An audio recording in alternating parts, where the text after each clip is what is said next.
Coming up on Tech News Today, what to expect from Google I.O., ABC launches live streaming from their app, and Sony's humongous e-ink slate. All that and more coming up. Netcasts you love. From people you trust. This is Twit. Bandwidth for Tech News Today is provided by CashFly at CACHEFLY.com.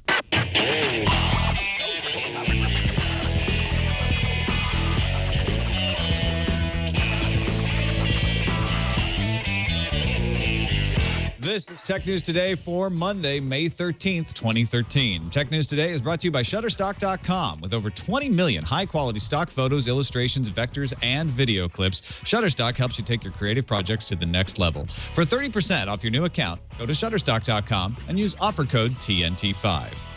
And by TechServe. TechServe assists U.S. businesses of all sizes with their technology needs, including Apple, Avid, Adobe, and HP solutions. Visit techserve.com/TNT and receive a complimentary iPad deployment assessment. And by GoToMeeting with HD Faces by Citrix, the powerfully simple way to meet and collaborate with colleagues and clients from anywhere. You can share the same screen and see each other face-to-face with HD video conferencing, even from an iPad. Sign up for your 30-day free trial today. Visit GoToMeeting.com, click on the Try It Free button, and use promo code TNT. Welcome to Tech News Today. I'm Tom Merritt. I'm Sarah Lane. I'm Isaac Tarr. And I'm Jason Howell. And this is the show. We keep you up to date with the most important stories in the tech world, starting each time with the top 10 stories of the day in the news feed. Sundar Pichai will be the star of the show this Wednesday at Google's I.O. Developer Conference. Pichai added Android to his existing duties overseeing Chrome earlier this year. So, with past launches of things like the Nexus 7, Google Glass, Nexus Q, what can we expect from Pichai and friends this year? Apparently, software or services. Pichai told Wired Magazine not to expect much in the way of new products. Google will focus on showing developers how Google services are doing amazing things. So, Android update and Google Game Center, probably? Amazon's getting into the social gaming game. Amazon Coins is a new virtual currency now live in the U.S. Amazon's putting $5 worth of the currency, which is equivalent to 500 coins, into all Kindle Fire users' accounts to use on apps and in-app purchases on the platform. The company says this is equivalent to tens of millions of dollars worth of Amazon coins. The move both encourages developers to join the platform, something Amazon is obviously working on, and also to generate more revenue. Google's launching a new content recommendation tool for mobile sites. It's powered by Google+, and when a user reaches the end of an article on a mobile site, they'll see recommendations for other articles. Google's launch partner is Forbes, but other websites can add the functionality by adding in one line of JavaScript code. Samsung announced it has developed the world's first adaptive array transceiver technology operating in the millimeter wave bands. Samsung calls this 5G, a term that actually has no formal definition right now, and it promises over 1 gigabit per second service and high-capacity cell stations by 2020. LTE Advanced Release 10 can also handle a gigabit per second, so it's the capacity, not so much the speed, that is the big advance by Samsung here. Did you see the CBS News program 60 Minutes' interview with Microsoft co-founder and philanthropist Bill Gates, the one called Bill Gates 2.0? Well, if you didn't, Gates discussed a number of things, but perhaps most interesting, his longtime relationship with the late Steve Jobs. Said Gates, he and I, in a sense, grew up together. We were within a year of the same age. We were kind of naively optimistic. We built big companies. And every fantasy we had about creating products and learning new things, we achieved all of it. And most of it as rivals, but we always retained a certain respect and communication, including even when he was sick. The New York Times reports that this week, ABC will launch an app that allows Philadelphia and New York residents to watch live local programming on their iPads and iPhones. Live streaming content will be available to paying subscribers of cable or satellite services. The Times reports that live streaming will expand to 6 other markets this summer. More wireless companies are trying to edge in on the turf of the Big Four in the U.S. with innovative service plans. ZACT, Z-A-C-T, is an MVNO operating on Sprint's network, which will allow customers to adjust their monthly plans for voice, text, and data from their phones anytime they want, allowing them to get closer to paying only for the amount they use. ZACT offers only 2 phones, however, the LG Viper and the LG Elite. More than 350,000 Bloomberg subscribers worldwide use financial data terminals for instant market news, trading information, trading communication. Reporters at Bloomberg News, which is a separate division from the terminal business, were apparently told to use the terminals to get an edge in the world of financial journalism by viewing subscribers' contact information. This is according to people who spoke on the condition of anonymity because of the company's strict non-disclosure agreements. Facebook Home has reached 1 million downloads in only a month. Or, put another way, Facebook took a whole month to finally get to 1 million downloads when it has 1 billion users. It also has a collective 2 stars on the Google Play Store. AT&T has also dropped the price of the Facebook Home phone, the HTC First, to 99 cents. And boy, Genius reports that sources say AT&T is actually going to discontinue the HTC First soon.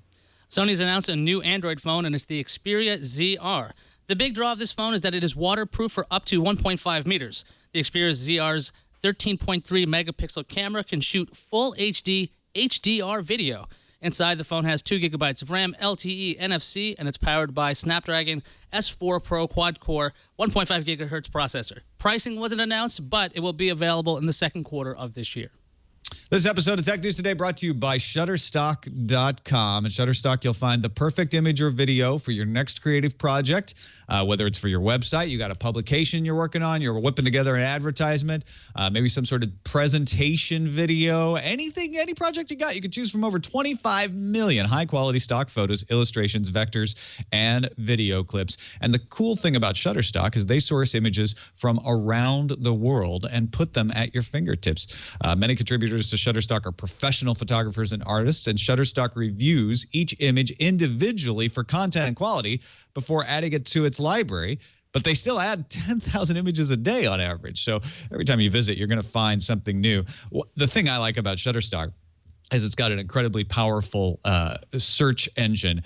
For instance, It's a Thing, the show I do with Molly Wood, our blog post this week was GoPro for Slender Man. I was able to find a Shutterstock image of Slender Man looking like he was dressed all pro. Perfect. And you can choose individual image packs, a monthly subscription, whatever works best for you. And you can download any image in any size, and you pay only one price. Try Shutterstock today. Sign up for our free account. You don't have to give them a credit card for that account. Just start an account, begin using the Shutterstock, try that search engine out. Help imagine what your next project could be, even save some images to a Lightbox that you can share with other folks, let you review images later. And once you decide to purchase, if you need to download an image or a video, use offer code TNT5, and new accounts will receive 30% off any package. That's Shutterstock.com. And for 30% off new accounts, use that offer code TNT5. And we thank Shutterstock for their support of Tech News Today. Joining us now to discuss the news in the world today, we have Senior European Editor for Engadget, Sharif Sark, back on the show. Welcome back, Sharif. Good to have you, man. Hello, everybody. Thank you. Thank you very much.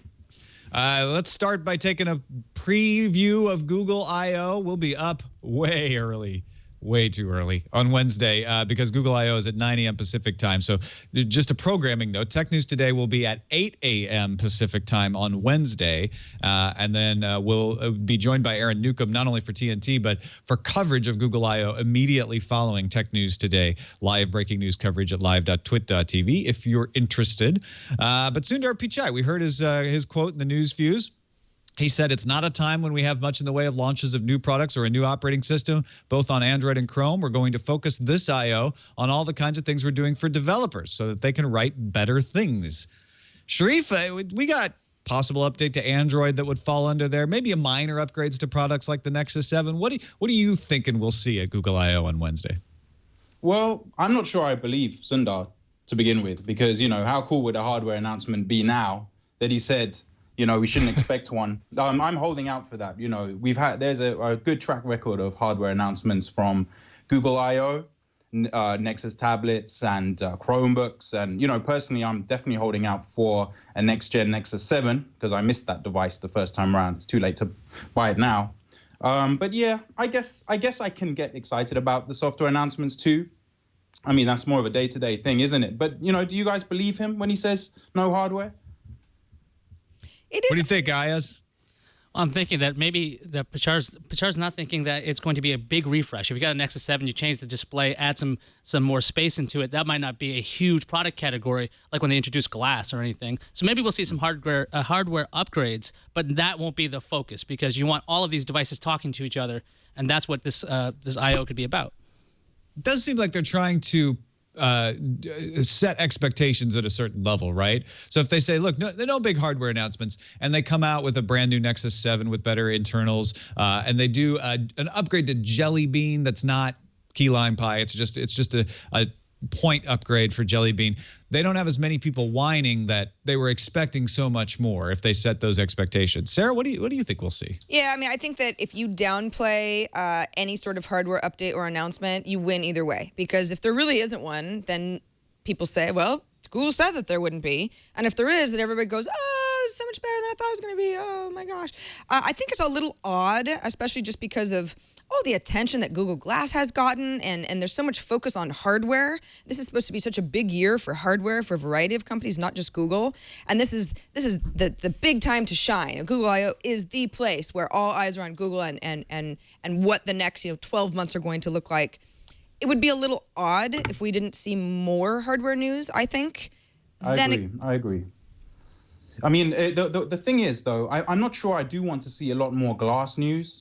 There's something kind of elitist about Project Glass, and we've seen the reviews now. We know how much it costs. We know what it can do, and I do feel that we've seen some cool apps, and I'm not taking away from that. But I don't want to see more Glass apps necessarily at Google I/O. If there's going to be more software announcements, I want it to be stuff that we can all use, we can all tap into, and there's plenty of scope for that, even if it isn't full-blown Android 5.0.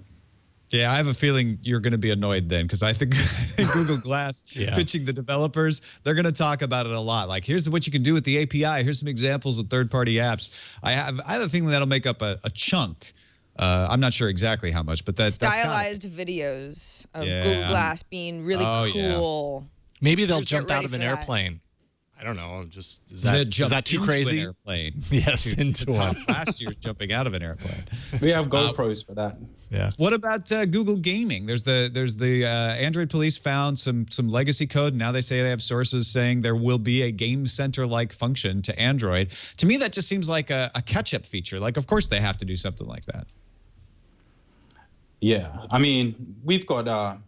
This is the one really nice thing about Windows Phone right now. It sounds like such a small thing, linking up your games and your gaming profile. But when I log in to say a Windows Phone and I see my gaming avatar there in the Xbox section, and I see my points from games I've played, I don't know. There's something so welcoming about that. And it's such a kind of no-brainer to have in an ecosystem. The only thing about it, so it does make sense that they do something like that. The only thing about it is, I don't know, the games that we download off Google Play, they're kind of, I don't know about you lot, but they're kind of fragmented and small and sort of naughty little snatches of time. They don't connect to a bigger, unlike Xbox, where I'm seeing games for my Xbox 360 on there. There's no, it's not connecting to a wider gaming experience. It's just mobile gaming. So I'm not sure how much scope, how much sort of depth I can see in that kind of service. Yeah, it could be a chicken and egg thing, though. Like, without the service, you're not going to see as many of those games. Who knows? I mean, you've got a lot of Android users, if they're all using the same unified Google gaming service to link up their high scores and connect with each other. That's quite a lot of people, so that creates an instant network right there. Well, I mean, you look at Game Center. Game Center is, I use it, but it certainly could use some improvement. I think that's one of the glaring issues with iOS 7 right now, or iOS 6, rather, and what we hope will be fixed in iOS 7. But yeah, on the Android side, it's like, if it's a really popular category and there's an opportunity for developers to make money and consumers to have more of a unified, hey, this is where we play our games and kind of keep it social, that makes a lot of sense for Google. One thing I do hope to hear a little bit about I/O before we move on real quick, Tom, is something around Google TV. I think at this point, we've seen a lot of Nexus, as it relates to the phone. We've seen a lot of Nexus as it relates to the tablet and, hardware at past year's events. I feel like you've seen everything, but Google TV is that one thing that you haven't quite seen them focus a little bit more on. I really hope that they do that this year. I have a feeling you'll be disappointed. I do too, but hey, there's hope.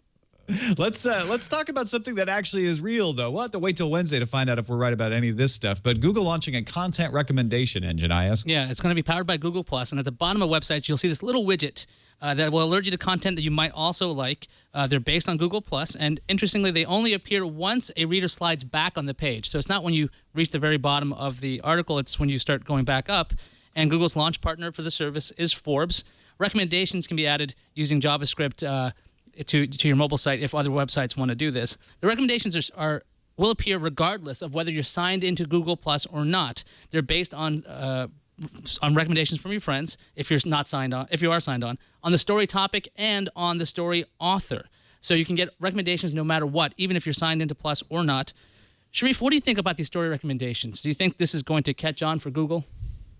This is tricky. I mean, I can see Google trying to reach out, trying to do something different and make use of, for example, their author system, the fact that your profile picture appears in Google as an author, and, that is already used to rank Google search results.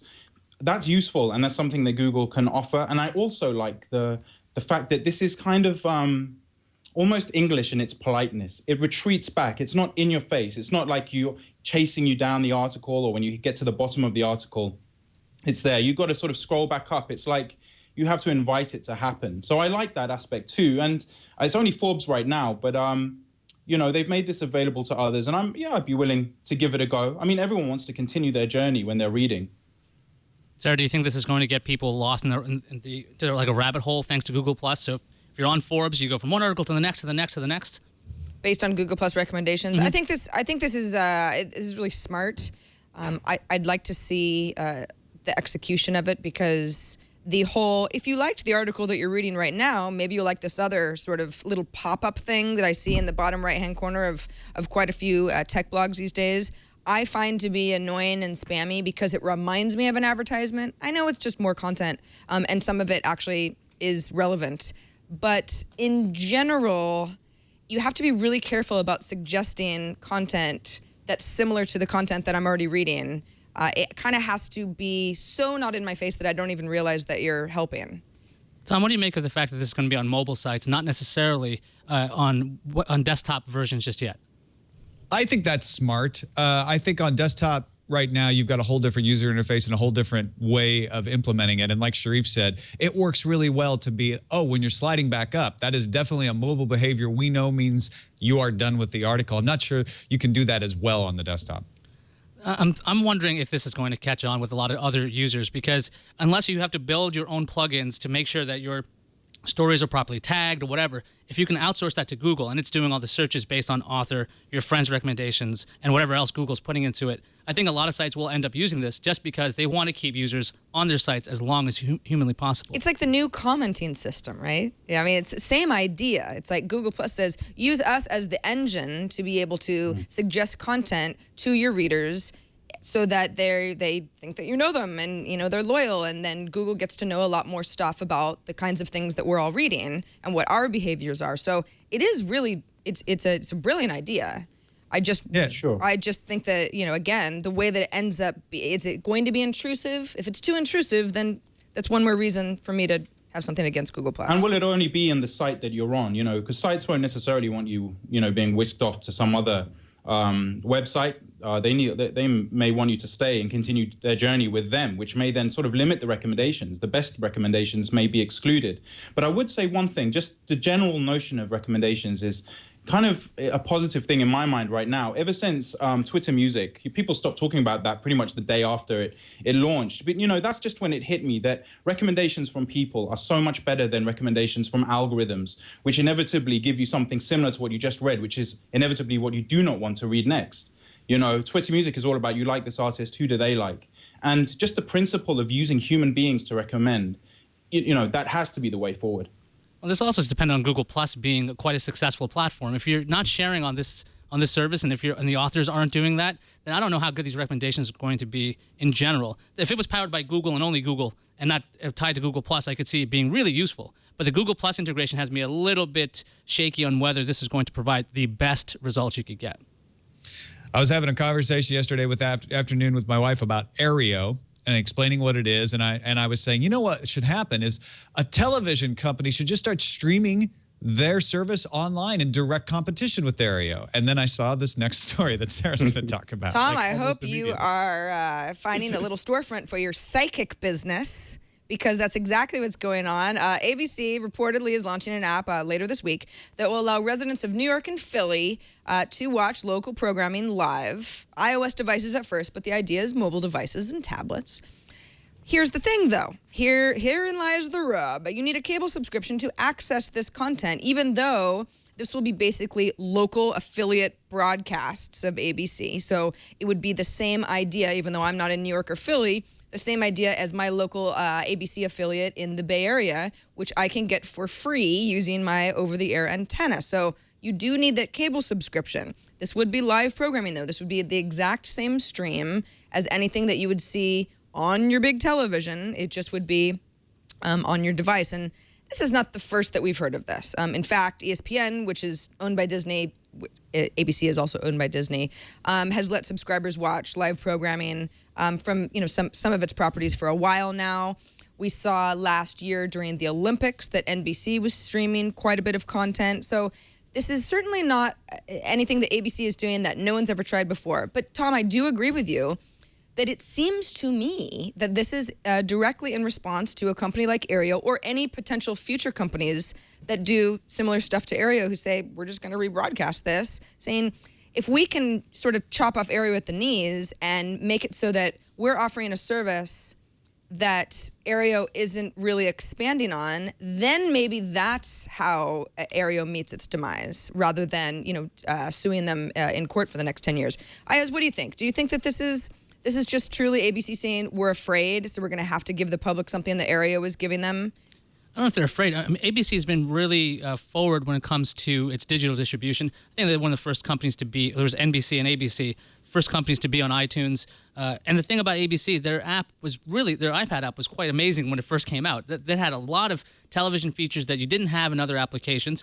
So I don't know if it's necessarily a response, but I'm definitely thinking that it's probably a consideration at this point, especially since they're going after New York and Philadelphia, major markets. If they can land those successfully and make sure the cable companies are also happy because this is only with a paid subscription, I think this could be ABC doing what they've been doing this whole time, of being very forward-thinking when it comes to their strategy. Sure. If you're in the UK, I mean, when you obviously the rules are a little bit different depending on what market you're in, what country. But when you read something like this, does it seem like you've got these broadcast networks that are sort of giving people new features in fear of their competition?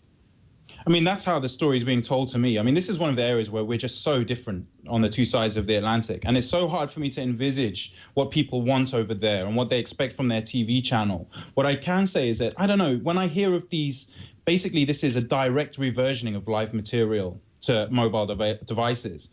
That kind of seems like a step backwards, not in the sense that it won't be useful. And a lot of people, I'm sure, will use it. But what happened to, rich content? What happened to on demand? That's the stuff that I use. I mean, we have iPlayer over here. That's the BBC's online presence, and they are extremely savvy, those guys, and very up to date. Even on Windows Phone now, you can get iPlayer. If not now, then very soon. Basically, whichever device you're on, you can get live or on demand BBC iPlayer programming. And with that, I find I hardly ever choose to click live. I'm nearly always clicking programs that I specifically want to watch, just like with Netflix and so on. And, having spoken to the BBC about how they see, the BBC is a huge influence over here in terms of broadcasting, just because they have so much money. But when I've spoken to the BBC about where they see this going, they really see the small screen experience is being about rich content, being able to click on things, get data, scores if it's sports, and so on. And just the idea of just taking off-air I guess it feels almost like analog cable data and turning it into digital and then spewing it across the internet. I don't know. That kind of seems like maybe useful, but only for a while. Tom, do you agree with Sharif? Do you think that that ABC needs to look beyond offering the exact same live stream on a tablet, say, that it does on the traditional channel? Yes, and they all do. What ABC is leading the way here. That's the sad thing, is this little tiny step is the most innovative thing that the big broadcast networks are doing. And I think ABC is positioning themselves to say, you know, CBS and Fox are threatening Aereo. If Aereo wins, they'll take their broadcast networks off the air. I believe ABC is probably going to say, we're going to live stream and require authentication for cable unless the cable companies start using an Aereo-like service, and then we won't require authentication from cable, and we'll make our channel available directly over live stream. So there's a lot of hoops that have to be jumped through before this whole thing shakes out. But small steps, better than no steps, I guess. Let's take a quick break and thank our sponsor for today's show, TechServe. TechServe is New York's premier authorized Apple reseller and technology provider, serving creative professionals at all levels, from individual customers to Fortune 100 companies. And they don't just serve New York, they serve the whole country. They carry a full range of Apple products, iPhones, iPads, Macs, MacBooks. TechServe also has a range of partnerships with top vendors to facilitate flexible, efficient, and creative solutions for all your business needs. They can deploy Apple, Avid, and Adobe solutions throughout the U.S., whether you're already committed to iPads or just getting started. Go to Toronto, go to Minneapolis, go to LaGuardia Airport in New York, and look at those Delta terminals. You see all those iPads at all of the seats in the lounge there. You can order food from them, play games, browse the internet. TechServe, those are the guys that helped OTG Management, that's the hospitality company behind Delta's terminals, roll out all those deployments of iPads. TechServe was the natural place to turn. They sell support, personalize, configure, and manage massive projects. The Delta terminals had to a school with 700 chef instructors. They did a similar sort of rollout. So TechServe also provides ongoing support. If your enterprise has a problem, help is just a phone call away. They will help you make sure your rollout goes well. If your business is considering integrating iOS technology at your workplace, contact TechServe today and receive a complimentary iPad deployment assessment.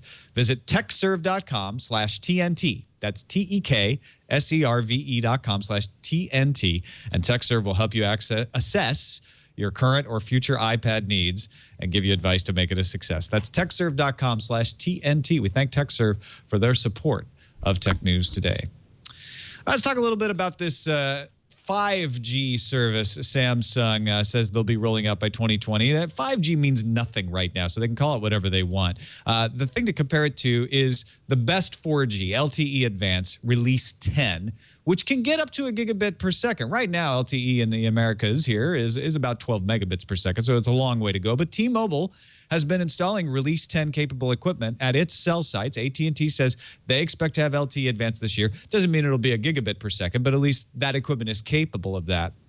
Back in February, NTT Docomo confirmed it had successfully conducted a 10 gigabit per second wireless test. And Samsung says what they're doing here could actually go up to 10 gigabits potentially. But the big deal here is capacity.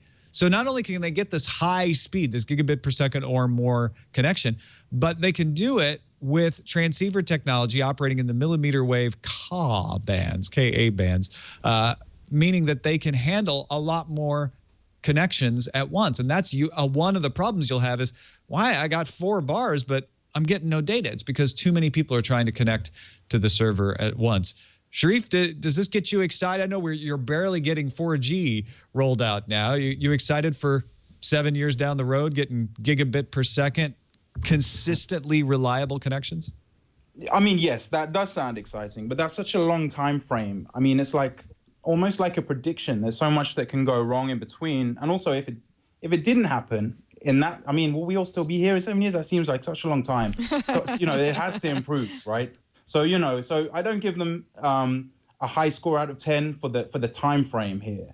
That said, though, this is interesting, and I wish the news out of Samsung had come with a bit more explanation because, I associate, in London and in the UK generally, we've had real problems with the bandwidth, with the choice of spectrum that 4G LTE uses, problems with building penetration and just finding it really hard to get a signal. And it's strange that I always thought that the higher the frequency, the shorter the range. And we know that we have like 5th generation Wi-Fi, which goes up to 60 gigahertz. And that's extremely close. Like your device should be a couple of inches away from the receiver or maybe a meter or, very close range. But this is 28 gigahertz. Samsung's new 5G technology is 28 gigahertz. And they say they make it work over 2 kilometers. And somewhere in there is a fundamental change to the way I'm going to have to think about frequency. And I just can't answer it right now. I've been Googling frantically to try and get an answer. But I don't know how that's going to work. I just know that if they've had problems with 4G and range and buildings, they're going to have problems with this. Yeah, I'd like to see. I mean, obviously, Samsung wants to protect their proprietary secrets, which is why they're not giving too much information. But I want to see how this stuff works too. Ayaz, what about you? I'm liking the fact that Samsung is jumping on 5G right now. Let's just make the term meaningless, like it will be in the future, because this won't be the only standard by 2020. By 2020, we're probably going to have 15 competing things that are claiming to be 5G. So it'll be like HSPA++++, and some other silly thing that'll come out. So they're like squatting on the concept of 5G. Is that what you're saying? They've called it. They've called dibs on the meaningless term. So why not do it now? But by 2020, like Sharif was saying, it just seems like it's a lifetime from now, because 7 years. Hey, like the iPhone's not even 7 years old. It's gonna go by faster than we think. Of getting deep on us today. Does. Well, it just it always does. It will actually be real. Yeah, 2020. Well, the 5G standard hasn't even started formalization yet. And when 4G started formalization, it was either 1999 or 2000.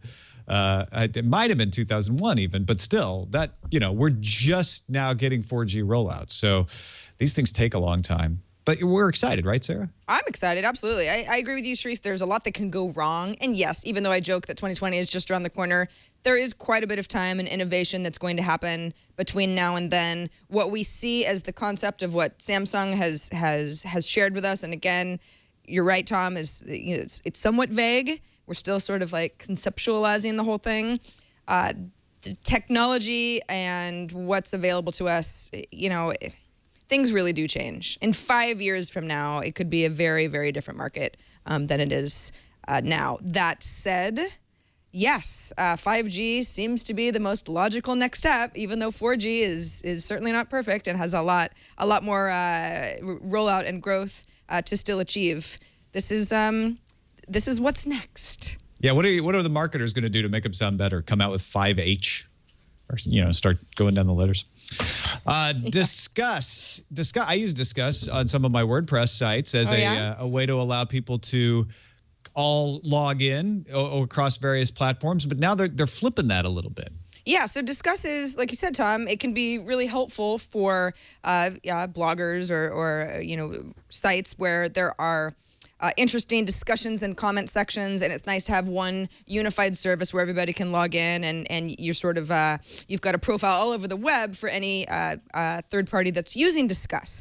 Discuss has launched a new publisher tool called Audience Sync.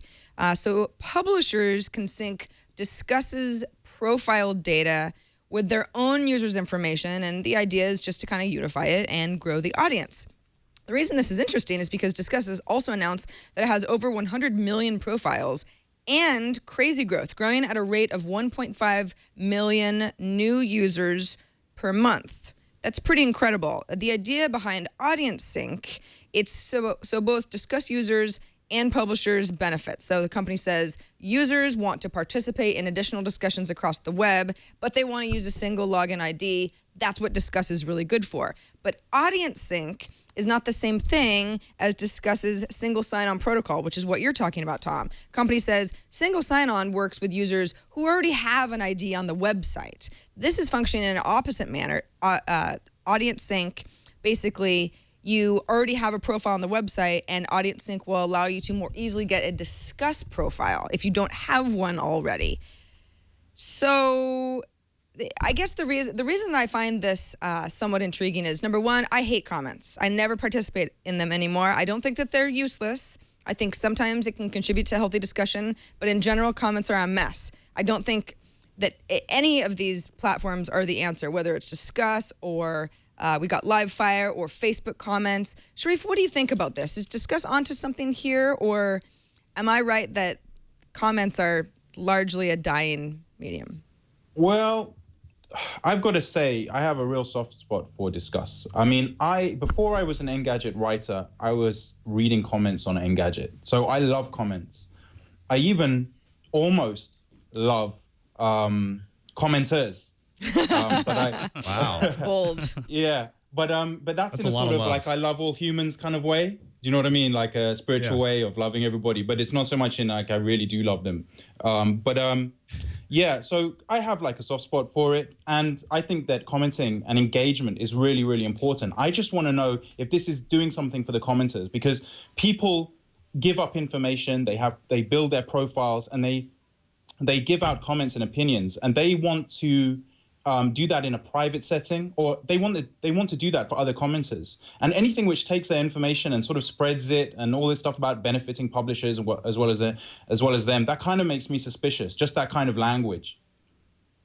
Yeah, I this almost strikes me as not too dissimilar from the Google Plus story we were talking about earlier in the show, where it's sort of a, hey, if you have a Discuss ID, then you might be interested in participating in these other conversations around the web. But we might be giving them to you, offering them up to you as, hey, maybe you'd like to hop over here. Here's another one of our partner sites. Ayaz, what do you think? Do you like the idea of this unified system that kind of goes both ways? I could see this being a move for Discuss to get more sites to use their service and not ditch their old ones. It seems like a lot of places don't want to change what was. And so by allowing this kind of thing, it seems like you could have your old system and a new system at the same time, which would make it a little easier. And hopefully, the big pull about Discuss is the fact that you have this profile, it's everywhere. And so there's a likelihood that you're not a jerk everywhere because your profile is building up all this information. So it's an interesting move, but I'm not really sure how it's going to impact the actual usage of websites. But that's a good point. That's like the LinkedIn-ification of Discuss, the LinkedIn-ification of comments. It's just maybe there is a benefit to the whole idea of discussion by having your profile follow you around and be something that you want to cultivate and reduce the sort of spammy nonsense that we get in comments and the trolling and everything. If it has that effect that you describe, Ayaz, then I could see that as having something like an unexpected benefit. I suppose if there could be customer service implications too. If you've synced your Discuss ID with a website, and then they have an easier way to serve you. But I'd want to see that stuff speculated or specified. I'm like you, Sharif. I'm a little curious what I'm getting for handing over my information here. I'm a little curious what Sony's thinking coming up with this gargantuan e-ink slate too. Yeah, I'm a sucker for gadgets, and I saw this story that popped up. Sony revealed a prototype e-ink device. It's called Digital Paper.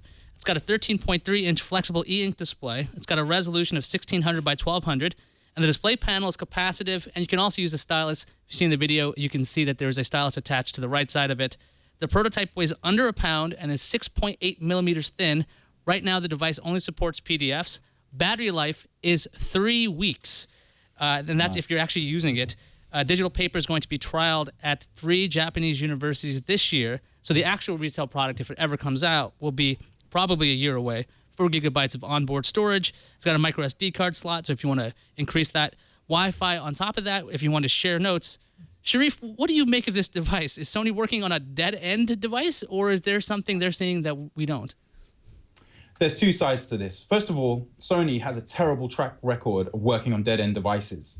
So just the fact that this is Sony, I just wonder if anyone in Sony actually watches how well their devices or their concepts do when they turn into devices. It's like there is no feedback within Sony. They make that strange tablet P, the clamshell tablet, which had 2 screens. It bombed. No one even mentions it bombed. Everyone just forgot about it. They experiment with form factors and with new ideas. And it's like they don't learn from each effort. That said, though, I'm a big fan of e-ink screens, and I could see the use of this. If they could improve the software, this concept, this prototype is limited to PDF files only, which is just crazy. What you need is like multi-window, so you could have, let's say, slides from the lecture you're watching, and underneath an area to write and keep your own notes. If they can really build out the software, then I can see it working. And I recently had, it's been so long since I used an e-ink screen personally, but I recently had a chance to play with a new Kobo e-reader, just a regular 6-inch e-reader. But I was so surprised at how far e-ink has come. Something you don't think of as moving, as improving that much. It was just so enjoyable to have outside and all the rest of it. So, I don't think that e-ink is like a blast from the past. I think it actually has a future. I'm just not sure that Sony knows exactly what the future is. They can afford to waste money on these things. Sarah, the headline reads, Sony from TechCrunch, Sony's got a 13.3-inch e-reader with pen input, which is sort of like a dodo with antlers. Yeah. Do you agree with that statement? Well, okay, so the whole thing is, in practical use, who's going to be super excited about this, right? Because it does read a little bit like an Onion article to me, where it's like, really, come on. So yesterday I was at a baseball game. I'm sitting, right in the sun. My mom and I are both, taking pictures of the game, and we've got our iPhones. It's really hard to see everything, and it's, you're kind of like taking your sunglasses off and try to. It is e-ink would be great in a situation like that, but could this device actually do what I was doing yesterday? Not at all. Supporting PDFs. I mean, what the heck? You need an actual device that's going to keep up with the types of things that people want to use these devices for. I agree. Just when I review a device, I always write the software section first, as a matter of principle. Just because, I don't know, that's the way into any device. And I just wonder if Sony is doing that.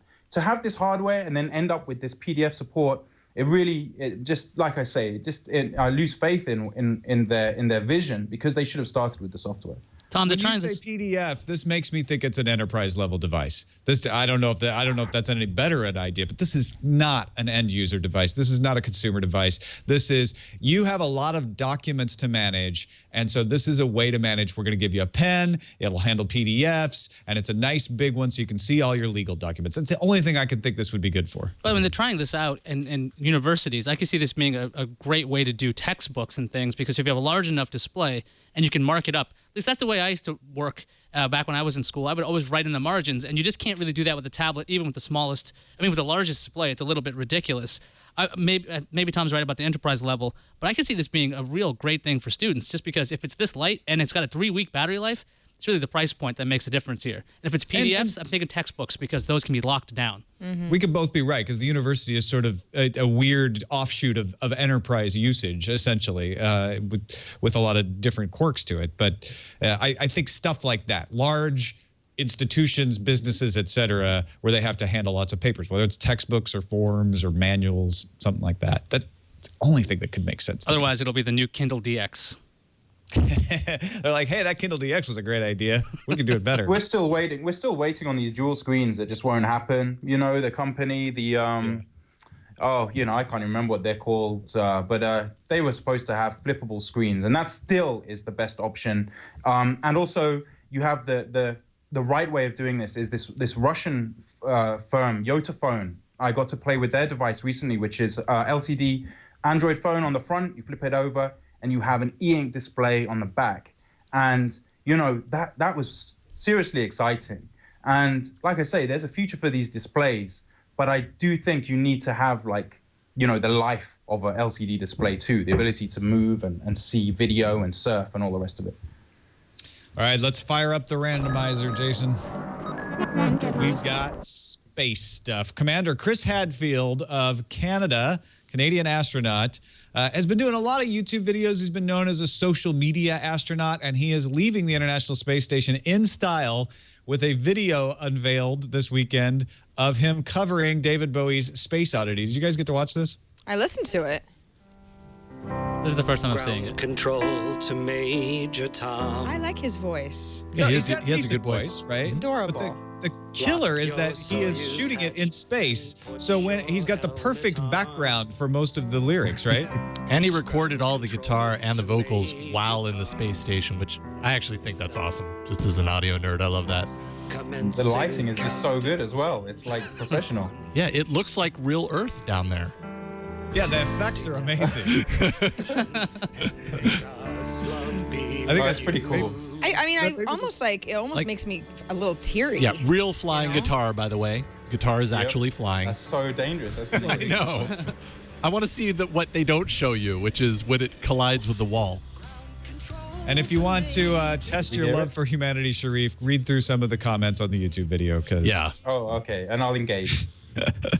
Let's take a quick break and thank our other sponsor for today's show, GoToMeeting from Citrix. When your entire team can get together, it's amazing what gets accomplished. Projects that take weeks, decisions that take days are done right then and there. But gathering everybody together from different locations can be almost impossible, not to mention expensive. If you've got companies today all over the world, that's why we use GoToMeeting with HD Faces. It makes it easy for your entire team to get together online whenever you need to, no matter where the people are. And with GoToMeeting by Citrix, you share the same screen, so you stay on the same page. You're all seeing the same thing. You got built-in HD video conferencing. Makes your online meetings just like being in the same room. You just turn on your webcam. Plus, it's simple to launch or join a meeting from anywhere using your computer, your smartphone, or your tablet, even present from your iPad. We love GoToMeeting. We use it for meetings all the time because I'm in LA. A bunch of the staff in San Francisco. We got hosts all over the world. We got Sharif here in the UK as an example of we got people all over the world. So try GoToMeeting free for 30 days. Don't wait. For this special offer, visit GoToMeeting.com, click the Try It Free button, and use the promo code TNT. Remember, use that promo code TNT. And as you know, GoToMeeting with HD Faces lets you meet face-to-face with your team no matter where you are in the world.